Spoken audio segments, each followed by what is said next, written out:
রাতের বেলা ফিরে এখন রান্না হচ্ছে মটর ডালের বড়া। ডালটায় আমি কালো জিরে দিয়ে বেটেছি, কাঁচা লঙ্কা দিয়ে, বাট এখানে কিন্তু আমি আমিষ করছি, পেঁয়াজ আদা রসুনের ঝোল করবো আর কি, আলু দিয়ে। আর এখানে হচ্ছে ভাত। আর বাকি কি কি রান্না হয়েছে একবার দেখিয়ে দিই। এখানে হয়েছে ডাল, মূলো দিয়ে ধনেপাতা দিয়ে,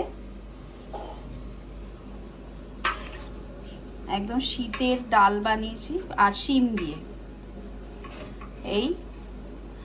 আর বানিয়েছি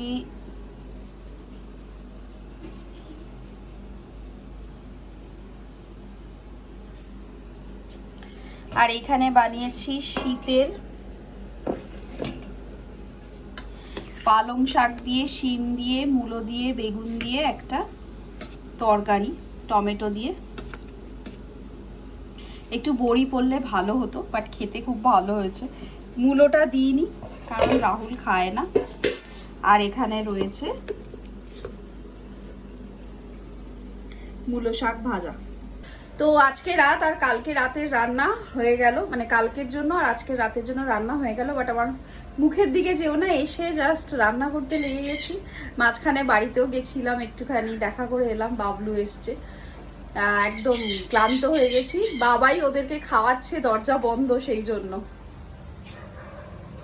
দরজা বন্ধ রয়েছে। ওকে বললাম যে তুই মাম্মা পাপাদের খাইয়ে দে, আর ঢুকে আর সময় নষ্ট করবো না। সকাল সকাল কালকে বেরোতে হবে আমাকে, 6:30, মানে 7টায় বেরোতে হবে, 6:30টায় উঠতে হবে। এদিকে কালি চিৎকার করছে, ওদিকে মাম্মা পাপা চিৎকার করছে। তো যাই হোক, এখন খাওয়া দাওয়া করে আমরা জাস্ট শোবো।